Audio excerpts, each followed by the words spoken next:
a big event coming to Atlanta in short order. Thousands of anime fans, gaming fans, cosplay fans, they are getting ready to head to downtown Atlanta this week. MomoCon 2026 kicks off its biggest year yet, according to organizers. Organizers expect more than 60,000 attendees and a $43 million economic impact from the event. So joining us right now to talk much more about it is Chris Stuckey, who is the co-chair of MomoCon. Chris, thanks for being with us. Happy to be here. Heck of a setup you've got there. Let's start with this. For folks who are going to be at MomoCon this week, what can they look forward to? What can they expect? So MomoCon will be taking place in downtown at the Georgia World Congress Center, basically this Thursday to Sunday. We're going to, as you said before, we're going to have more than 60,000 attendees, and they're there to celebrate anything from anime, games, comics, and more. And, some of the things that I think are really exciting for, the average viewer here right now, we have more than 800 exhibitors, vendors, partners, artists in the more than 700,000 square foot exhibit hall that we have, which is actually one of the largest exhibit halls in the entire country. For basically anybody that's looking to shop or meet celebrities or enjoy the artists and everything they're working on, there's just so much to do.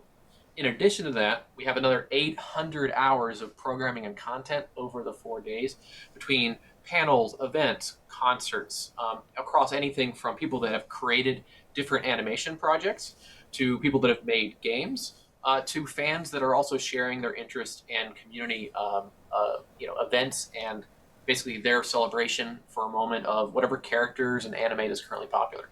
Chris, how much has attendance at and the cultural significance of MomoCon grown over the years that it has been calling Atlanta home? So this will be our 21st year. I started all the way back at Georgia Tech, homegrown here in Atlanta. And we kind of started with like maybe 700 attendees in the first year. And then that kind of doubled to like 1,500 in year two, which would have been 2006. And then, fast forward to 2015, we moved to the Georgia World Congress Center in Hall A of the Georgia World Congress Center. And in the first year we're there, we don't even use all of Hall A. We're just in part of it. And then in 2023, I guess, we moved to the Hall B, which is more than twice as much space. And this year, for the first year ever, we're in two halls, A and B. In total, between both halls, more than 1.1 million square feet. So we've managed to grow from a small club-focused event on the Georgia Tech campus to being one of the largest events that's held in the Georgia World Congress Center. What do you think is driving the growth? So when I was growing up, I'm a millennial, fandom around anime wasn't maybe as hip as it is now. I say that and say the word hip and realize that makes me even sound even older. But when I was basically growing up, anime wasn't as popular, and now it is. Now everybody watches anime. Now everybody enjoys it. And so I think that is probably one of the bigger drivers, just so much more interest in animation and anime as content. And we've been able to basically be a home for people that want to celebrate and share that fandom, wear cosplay, dress up over the 4 days, enjoy playing games with each other, enjoy the arcades. One of the things that I think MomoCon has done very well is have a lot of activities and things to do. There's a history of events out there, and people come and they meet some guest, and then they leave the event. Our event is 4 days, and people are constantly doing things over the 4 days. There's just tons of panels, events, concerts, all included, that you can come out and just participate in the event with the badge. All right, Chris, we're short on time, but I don't want to let you go without asking this question. You talk about the rising attendance, the rising, I don't want to call it mainstreaming of it, but the fact that more people culturally seem to be paying attention to things like gaming and anime, animation. But I think you and I may both acknowledge there are going to be other folks out there who hear about this event and go, I just don't think that's really kind of in my niche. It's not an event for me. To somebody who's thinking about that, what would be your message to them? So MomoCon is intentionally an all ages event that's supposed to be fun to bring together the entire family. And the real key there is everybody loves the idea of going and shopping and looking at cosplay. There's not a person out there that's ever said, you know what, I just don't like seeing people in costume. I don't really like seeing, a bunch of different vendors and stuff to buy from.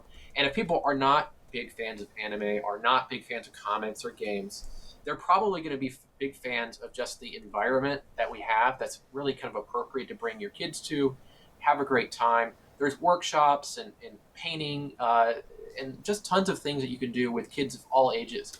So, I would encourage everybody that is just, interested in checking out the event.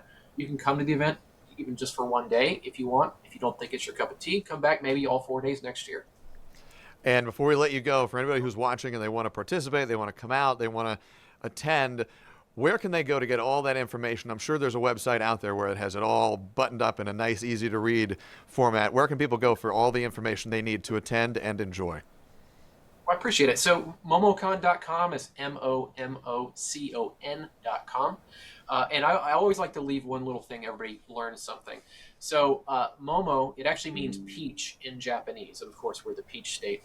So we're always kind of, it means peach, and we're kind of here at home in Atlanta. So come out for a homegrown event by visiting momocon.com. A fast-moving Ebola outbreak overseas is growing this morning, and now the CDC confirms an American has tested positive after being exposed while working in the Democratic Republic of Congo. Health officials say the risk to the U.S. public remains low, but the World Health Organization is warning about the speed and scale of this outbreak. Here's where we stand at this hour. So far, 33 Ebola cases have been confirmed, with that number expected to go up as more suspected cases are tested. Right now, health officials in Congo report 516 suspected cases and 131 outbreak-linked deaths. This includes 26 additional suspected deaths recorded in a 24-hour period. This all happening as the rare hantavirus is being watched across several countries as well. Yesterday, the cruise ship at the center of that outbreak docked at the Dutch port of Rotterdam for disinfection. European health officials now list 12 total cases, including 9 confirmed and 3 deaths, but they continue to describe the risk to the general population again as very low. Time to welcome back Dr. Jody Guest, Senior Vice Chair of Epidemiology at Emory University's Rollins School of Public Health. All right, so Dr. Jody, we now have gone from several hundred suspected cases to more than 500 talking about Ebola. With the WHO warning about the speed and scale of this outbreak, what does that tell us about where this response stands right now? Well, it tells us a couple of things. First, this virus has been circulating for multiple weeks, unknown, and so we are likely to see an increasing number of cases continuing every single day for the next several weeks. Unfortunately, it also tells you how transmissible this is if you're in contact with someone who has symptoms of Ebola. So what makes this particular Ebola strain different from the strain a lot of people remember from past outbreaks? This strain is not commonly associated with a bunch of outbreaks that we've seen, and what's problematic is that we do not have any treatment for this particular strain. We don't have a vaccine, and we don't have any antivirals that are specific for it. So as a result, it's really about contact tracing and containment, and then supportive care with this particular strain. Tell us, what are some of the biggest red flags that epidemiologists look out for in, let's just say, the first week of an outbreak like this, keeping in mind that it had been on the radar, just unknown for a little while too? Exactly. So you want to be looking particularly at healthcare workers and family members who are caregivers during this time. A person who has Ebola is infectious through their bodily fluids, and they are still infectious at the time of their burial. And so burial procedures are also a place of constant transmission for this. But our first line risk is usually healthcare workers during an Ebola outbreak.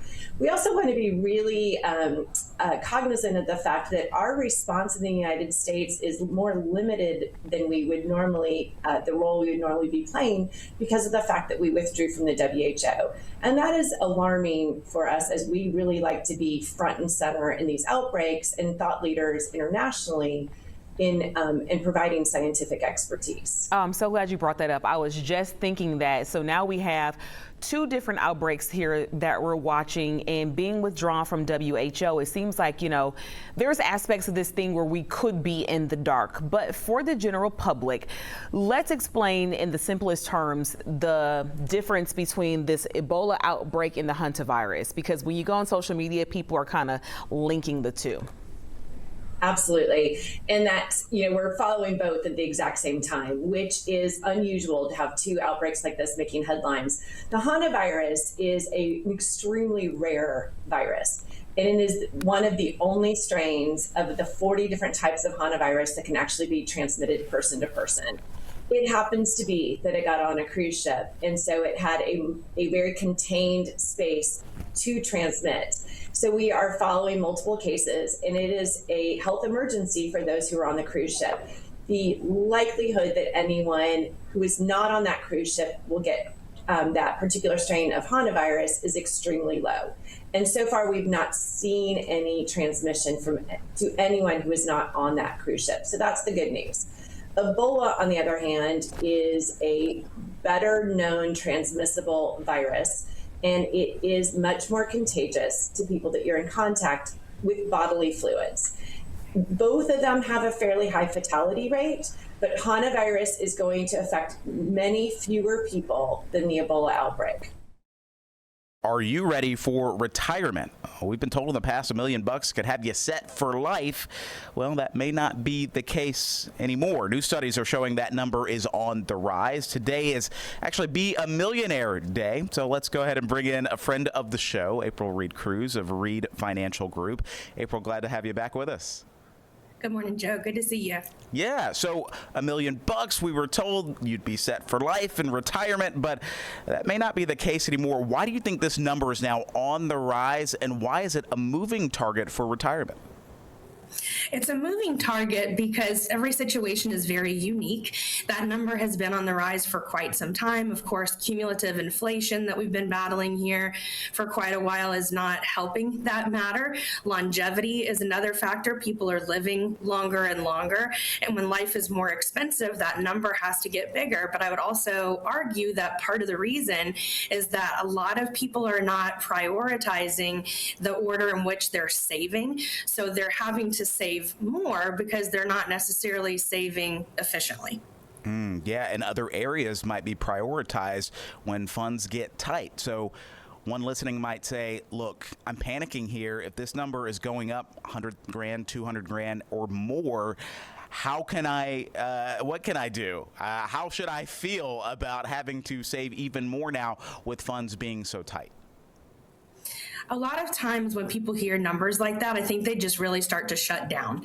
They feel like it's unachievable, that they'll never get there, and they just kind of stick their head in the proverbial sand and hope for the best and really just fail to start planning. And that's really the very first step, is just sitting down and looking at everything in detail and finding out at a very personalized level what it is that you need. You might actually find that you need significantly less than $1 million. Maybe you won't have very much debt when you retire. Maybe you have a very tax efficient retirement, or a retirement that is designed to take care of a large part of your income need, particularly if you have a pension and maybe even fortunate enough to have a pension and Social Security. So your number actually might even be a lot smaller than you think. But the first step is knowing what your number is and then finding very tactful ways to start, even if it's small, start as soon as possible. 3 things we all pretty much do, right? Spending, saving, investment. These are the 3 key areas. April, how do we maximize or most efficiently use those 3 things to help us later in life?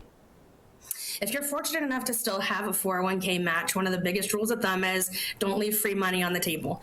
Go ahead and get that match. Make sure that you're not leaving that free money out there. And then from there, emergency reserve, building that emergency reserve because those times will come.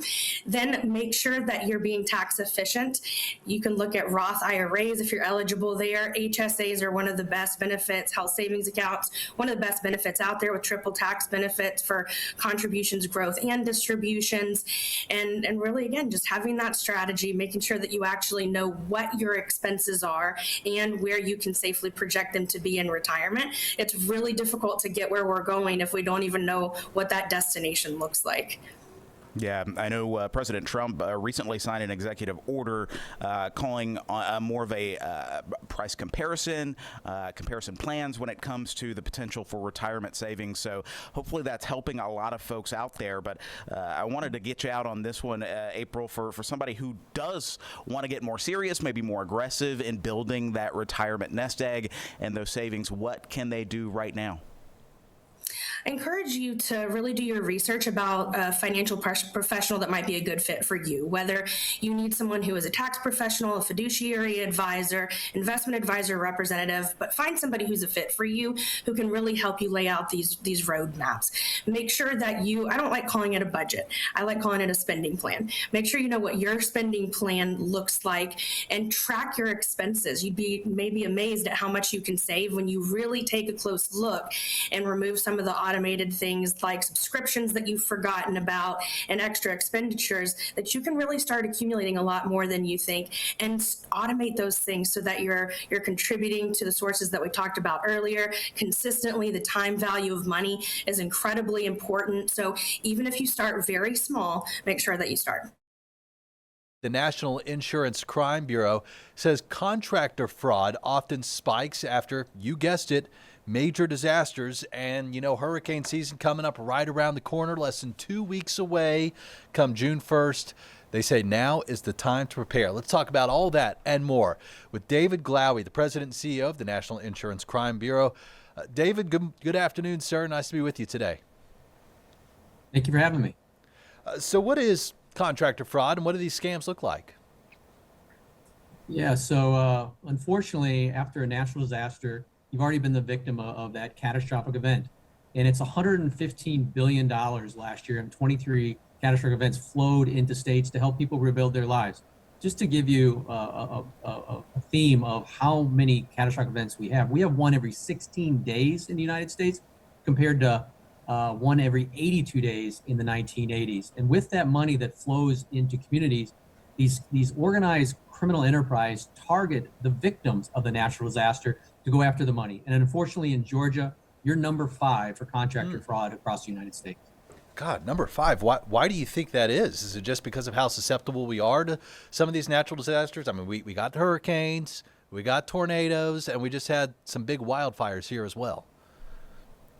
Yeah, you're in the Mid-Atlantic region, and you're an area you are hit by natural disasters, but we also have identified these criminal organizations move state to state where there is fraud that's occurring. Florida is also a large victim of contractor fraud. So these organizations don't stay just within state territorial or state boundaries. They are mobile. They're very fluid, traveling throughout the United States, looking for where there's been victims of catastrophic natural disasters and where the insurance industry is responding with teams like we have to help people rebuild their lives and also investigate crimes. But also those billions of dollars of money that goes into your communities to help rebuild those lives are being targeted by these fraudsters. So how can you spot the good guys from the bad guys? That's the hard part. These criminal organizations do everything to make them look like they're legitimate businesses. They'll have flyers they hand out. They'll have websites that look legitimate. They'll talk just like a legitimate contractor. But some telltale signs is look for the door-to-door sales that I'm going to be able to rebuild your lives within a day or two. That's just not factually true. That can't happen. It's going to take a process. They're going to say they're approved by FEMA or state organizations. Again, those lists don't exist within FEMA as well. Work with your insurance carriers to work with a verified contractor list that they are legitimate and they have active business license to operate in the Atlanta metropolitan region or the state of Georgia. But it's going to take a process, and it's going to actually be fairly slow to go through to verify they're legitimate contractors. How does their scheme work? Do they do any work at all, or do they get money up front and never show up? It's a little bit of both. I wouldn't say if you've seen one scheme, you've seen one scheme. So we've identified criminal organizations that will get those initial cash down payments and show up for a day or two and then leave, or they'll get that cash down payment and then they'll never show up. So it's a little bit of both. But the ideology or the methodology or modus operandi is to get people to trust them, to pay money, and then move, and then leave and go to their next victim to try to leave as little bit of a trail as possible, an intelligence trail. And that's where myself, the National Insurance Crime Bureau, and our federal, state, and local law enforcement partners come into play. You know, unfortunately, they're hitting people at their lowest points where they just need work done on their house. Maybe they need a hole in the roof repaired, and folks are looking to get things done immediately. What advice do you have for homeowners? I mean, is there any kind of preparation they could be doing now before disaster hits to ensure they're not taken advantage of? There is. There's a couple things, and the one is just make sure your insurance policies are up to date. You have replacement costs covered. Homes are worth more, and your goods, your property inside is worth more. So just make sure your policies are up to date. But what should you do?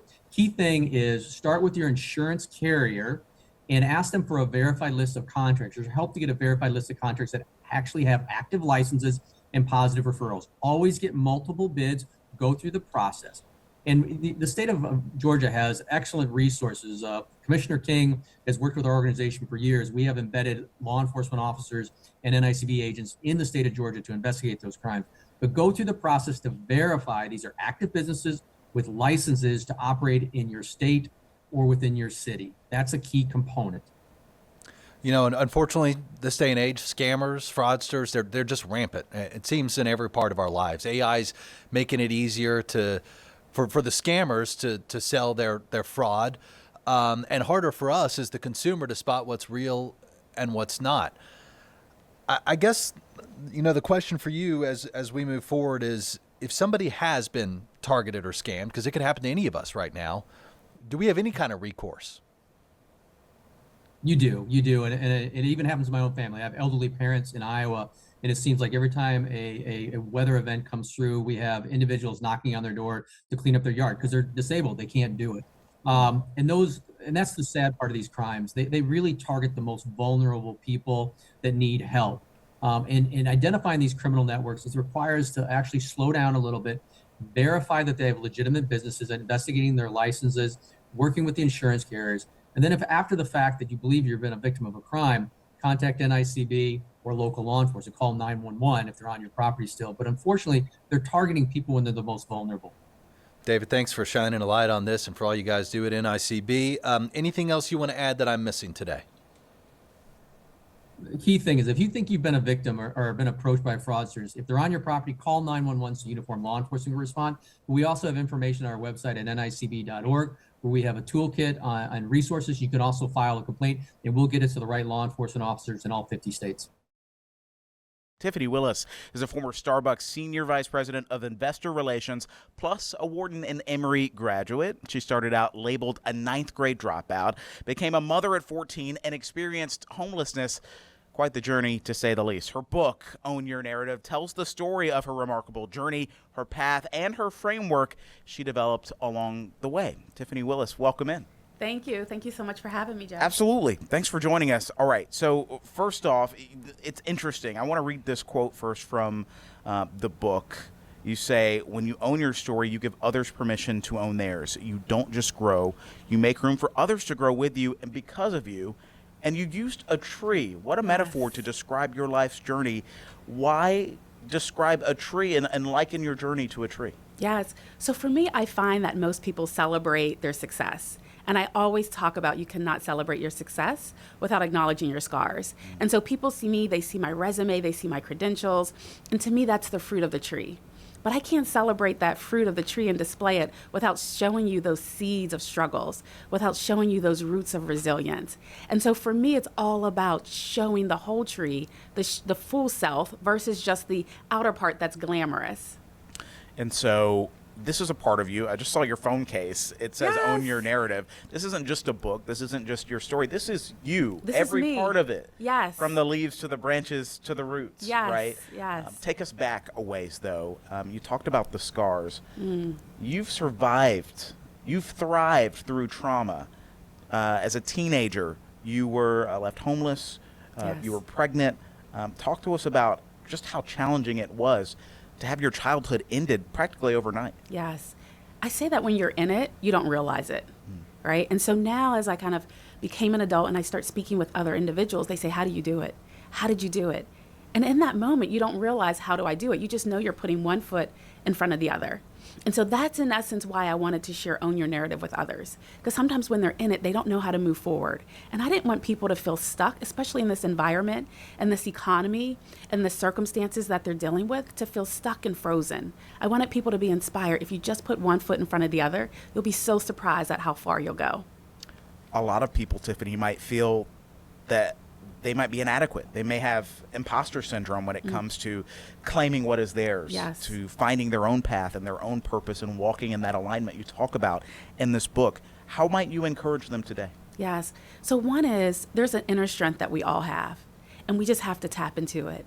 And so when I thought about writing this book, it wasn't just sharing my journey, but it also has a narrative guide at the end to help people reflect, to give them direction, so they can look inside themselves and answer some prompts and answer some questions so they can tap into their inner strength. We all have it. We all have it. We just need encouraged and inspired to tap into it. What makes your story stand out, and what made the difference for you in finding success along your path? Yeah, so one thing that I've realized is perfection is an illusion, right? In social media, everything's supposed to be perfect. There's filters, take out the blemishes. But perfection actually isolates, but authenticity connects. And so I remember being at Wharton and the day of graduation being asked to speak on behalf of the cohort, and I talk about it in the book. And so I talk about my journey, and I talk about the cohort becoming CEOs and COOs one day, and really just encouraged everyone to please continue to be a leader and treat your direct reports and your teams as nice as you treated us, as you thought we were equal. And I talked about then my journey.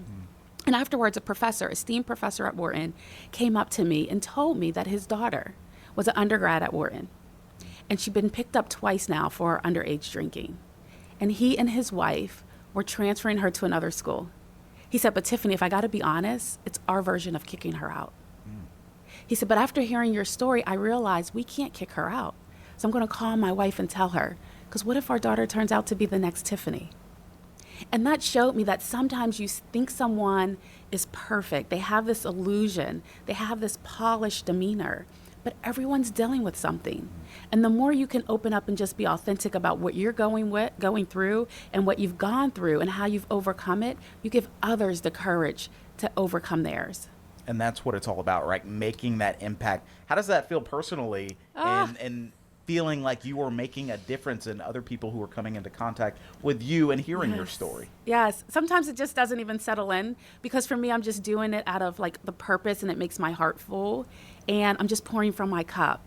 And so if I could just help one adult, one parent be more patient and understanding with their child, knowing that we do turn around. And if I could help just one individual that might be going through a hard time at work, and I talk about being in the boardroom at Starbucks and other companies and what I've experienced and how I've navigated it. If I just give one person that ounce of energy and strength, I feel like I've then done my job in serving a purpose. But it hasn't sat in yet. It has not sat in yet. I love this because, like you said, there's an authenticity to your story that people can connect and relate to. Maybe they haven't gone to Emory or Wharton, but maybe they've been homeless, right? Maybe they ran into a teen pregnancy. Maybe they found some hardship along the way. How are you able to connect with people? I don't know if you've gotten feedback from your book so far, but what have people told you about how they've been able to relate to this book? And not only that, but help them take the next steps forward in finding their purpose. Yes. So the book has been received so positive. It has just blown me away. In day one, we reached bestseller on Amazon. And so that was unheard of for like a non-celebrity first-time author. But the feedback has been just heartbreaking. I had one individual write into me on my social on Instagram and tell me that after reading the book, she said, I'm 28 and I stopped going to college. I thought it wasn't for me. But after reading your book, I'm not too old to return. And so I wanted to let you know I've re-enrolled in college and I'm going to start in the fall. And so there's just so many nuggets that people will write in on the Instagram to say, hey, you don't know me, but I wanted to tell you I picked up your book and this is how now it inspired me. And that's what it's about, because people have so much in them, so much drive, so much intelligence, and sometimes they just need a spark or a push to let them know that I am you. I see you, I feel you, I was you, I am you. And if I can do it, you can do it too. We love this encouragement on a Wednesday. What would teenage Tiffany tell Tiffany now? Ooh, what would teenage Tiffany tell Tiffany now? Move faster. I have this vision of being a CEO, and so I reigned as Miss Black Georgia USA, and I've always had my platform about inspiring and motivating at-risk youth because I say I am one, and so I want to have that end goal of being a CEO, and I'm not there yet, and so just moving a little faster because then hopefully I would have been sitting here with you, and my bio would have said I was a CEO. Let's flip that question upside down. What would Yes. what does Tiffany now say to teenage Tiffany? Use your voice loud, boldly, unapologetically. I think so often, as we were mentioning, we're taught to be perfect. We're taught to be polished. And you can be perfectly flawed, right? And that's why on the cover of the book, it's a broken pencil, because broken pencils still write. And I think all too often people are delayed or they stumble because they feel like their broken pencil won't write. It still writes. It's still effective. It's just another way of writing. Thank you for sharing your story. I'll leave you with the last word. Yeah, I would just say, make sure that you own your narrative. It is not up to anyone else but you to define what is next for you. Your beginning does not define your future. You do. So own your narrative and narrate forward. A measles warning is growing here in Georgia, with state health officials now confirming 3 new cases. So this brings the overall tally for our state up to 5. In all of last year, Georgia reported 10 confirmed cases, and these new cases are from one Metro Atlanta family, and state health officials say the family was not vaccinated and had recently traveled internationally. Georgia's case count is still small, but this is happening against a much bigger national backdrop. The CDC says there have been 27 new measles cases outbreaks reported in 2026. Now health officials are working now to track down anyone who may have been exposed after they returned home and developed symptoms. This morning, we're asking what families need to know right now with Ben Lopman, professor of epidemiology, global health, and environmental health at Emory University. Glad to have you on with us here streaming this morning. So when people hear 5 cases, they may think that still is small, but why does even a small number of measles cases really get the attention of public health officials? Yeah, thanks so much for having me to talk about this. So, these cases are not a reason to panic, but they really are a reason to pay attention to what's going on. And Georgia has, as you said, a relatively small number of confirmed measles cases. But the reason that measles is so concerning is that it can move fast. It's one of the most infectious viruses that we deal with. The cases that have been observed so far, that have occurred so far in Georgia, they fit a typical pattern of unvaccinated individuals who often have international travel to an area where measles transmission is occurring. They get infected and they bring the virus back, and that seems to be what's happened in this case. And the Georgia Department of Public Health will have snapped into action now to identify people who've potentially been exposed and to monitor them for the appearance of ongoing cases. You mentioned that measles is different in a way that it moves faster than some other illnesses and viruses. What makes measles different in other ways, compared to other viruses that families may be used to hearing about? Yeah, well, it's extraordinarily infectious, and that's why we have to be so careful when cases do occur. It spreads through the air. It can hang around in the air or on surfaces for even hours after an infected person has left a room, for example, where they've been. So it's really highly infectious. It's also it's on the more severe end of the viruses that we deal with and that can infect people. But fortunately, we have a highly effective vaccine that really offers the best protection. The MMR vaccine is kind of what is the best way for people to stay safe, to stay uninfected. But when this virus finds pockets of unvaccinated people, that's when it can spread. Yeah. So the family that we mentioned earlier in the Metro Atlanta area, they were not infectious during their travel, but officials are now checking for exposures after they got back. So what does the contact tracing look like for measles?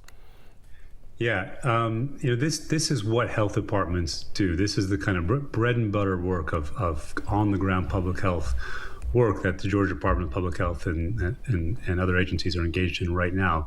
They identify people who have who have been exposed, who have been in contact with the potentially infectious individuals. And they'll put in a protocol to monitor those people and assess them for signs of infection. So obviously this is a health concern for the people who've been infected. It's also a kind of major economic impact. It requires a lot of resources for the public health department to respond to measles outbreaks. So we're grateful we have them to help us in these situations. Got about 30 seconds here before you go. What's the clearest message you can give to parents who may be watching if they're unsure whether their child is fully protected from measles? Well, the way to gain protection from measles is through vaccination with the MMR vaccine. It's the best way for people to protect themselves. It's also the best way to stop ongoing transmission. If someone can't get infected, it means they also can't transmit. So that protects the people around them. That's what we call herd immunity. And this is a really, really good vaccine. And I would urge people to check their vaccination status for themselves or their kids and get vaccinated if they're not already.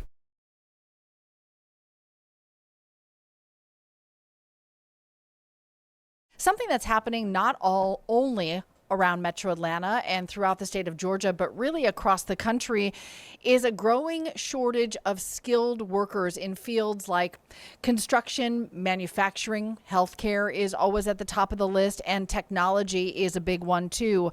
But thousands of students are stepping up to fill those roles. And next month, more than 19,000 students, educators, and industry leaders will be coming to Atlanta for a fantastic event that will be part of this pipeline to equip this next generation of important skilled leaders in our communities, because these jobs are a backbone of our communities, and it's very important to find the workforce to fill them. All right, so we want to bring in two people now. Shelly Travis is the executive director with Skills USA. Reed Waters, Skills USA national officer, as this is a big initiative coming to Atlanta very soon. Thanks for being on the stream here with us. Good to see you both. Thank you so much for having us, Cheryl. We really appreciate it. Yes, ma'am. Of course. Good morning. Good morning, Reed. Okay, so afternoon. yeah, well, but depends on your time zone. No big deal. So Shelly, let's start with you. For people who aren't familiar with Skills USA, talk us through what this massive event is and why it's so important, specifically in this moment in time. Absolutely. Well, Cheryl, thank you so much for having us today. I'm Shelly Travis. I'm the executive director of Skills USA. And Skills USA, for those of you that do not know us, we are the #1 workforce development organization for students. And we are closing the skills gap that you were just talking about, Cheryl, that is threatening American industry, while making sure that we're empowering our next generation, just like Reed, to develop the skills that shape both personal and professional success. And really, rather than hear from me about the organization, I'd like, if we could, I'll tell you a little bit more about the event, but to hand it over to Reed and to let you hear exactly from the future of our workforce and that next generation to tell you a little more about Skills USA. Yeah, I love that, Reed. So jump in here and tell me what it appeals to you about this. I think it's so important to hear from you, because there might be someone else who's out there thinking the same thing, like they haven't really found that thing that just clicks yet. And here are great opportunities, in-demand jobs with great pay. So what appeals to you about Skills USA? And tell us about your experience, Reed.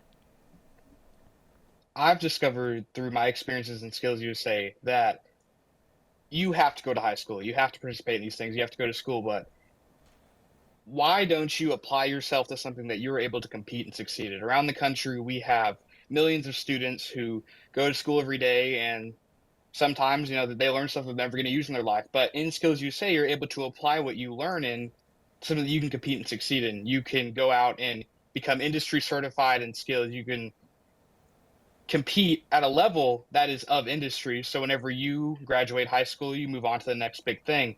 You're able to be prepared. You're able to directly translate yourself into the workforce. And for me, I've seen that it is a truly transformative experience. If you were to ask myself freshman year of high school, would you be on the Atlanta news right now? I'd probably say you're absolutely crazy, because these types of things, these prospects that are just unimaginable. And it's truly a wonderful opportunity for students to join Skills USA and see that all there is out there besides just what they've been exposed to in their hometown.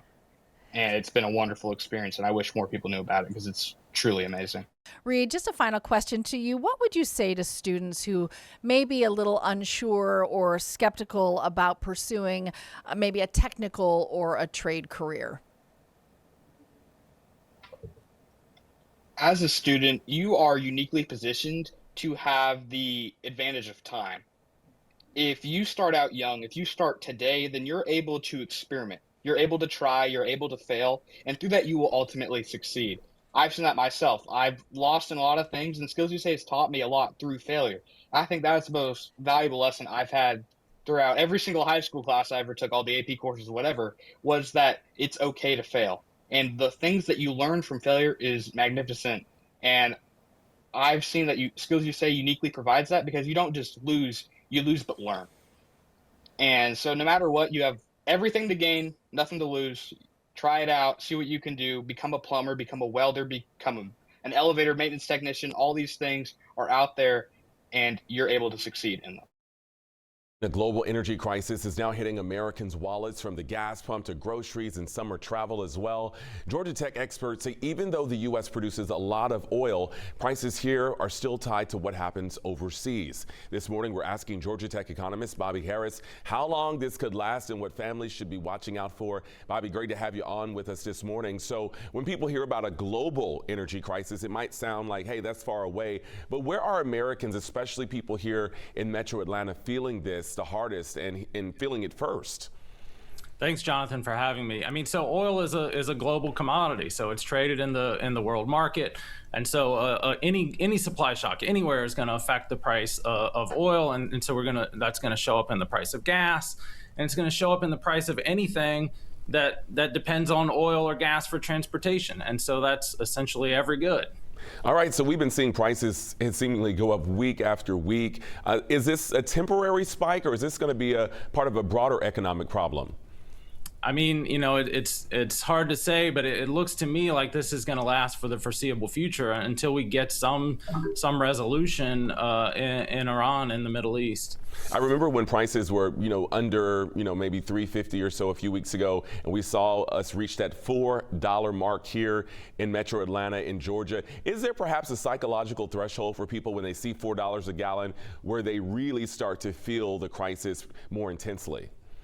Yeah, certainly. I think there are threshold effects of, people pay attention to the prices more. We know people pay attention to the prices more when prices are going up than when prices are going down. Everyone high gas prices, no one cheers low prices nearly as much. But yeah, that's when people start to pay attention to their other spending, not just their gas spending, but their spending on everything, because they're seeing the hit at the pump. So what would happen? What would have to happen globally, Bobby, for prices to come back down, at least in a meaningful way? I think we need to see some resolution in the Strait of Hormuz. We need to see oil and all transportation start being back allowed through the strait. And even then, prices are going to take a little bit of time to fall, but I think that's sort of the resolution we need. Otherwise, it's going to last much longer until producers can respond by increasing production. We know we're heading into a busy weekend, Memorial Day weekend. A lot of people planning to travel as this sort of is the unofficial start of summer. And the timing of this conflict really could not be worse. How is this all hitting people as they look to travel for the summer? I mean, travelers are really impacted. Jet fuel prices are very high, and so airlines are passing that through via ticket prices. Ticket prices are incredibly high relative to what they were this time last year. And again, I think that's what we're looking at for the foreseeable future. It may be a down summer for travel. You mentioned the Strait of Hormuz is so critical here. Are there any signs perhaps that we should be watching out for that things could even get worse? I'm the wrong person to ask for that. You need to ask, I guess, someone in D.C. who's more in the know than I am. But it doesn't seem to me that there's much. I'm not seeing promising signs, I guess. You know, is there perhaps a danger that a lot of people underestimate the ripple effect here because maybe they only focus on the pump when there are other factors here as well in their budgets? You know, perhaps. I mean, so prices of other goods will certainly be impacted. We're already starting to see that, right? Fertilizer prices have gone up, and this is in part because petrochemicals are an essential feedstock into producing fertilizers. And so fertilizer prices go up, then we're starting to worry about food prices going up. And so all of this happens with a bit of a lag, but there is a concern that we should be, thinking about this over the next, several months.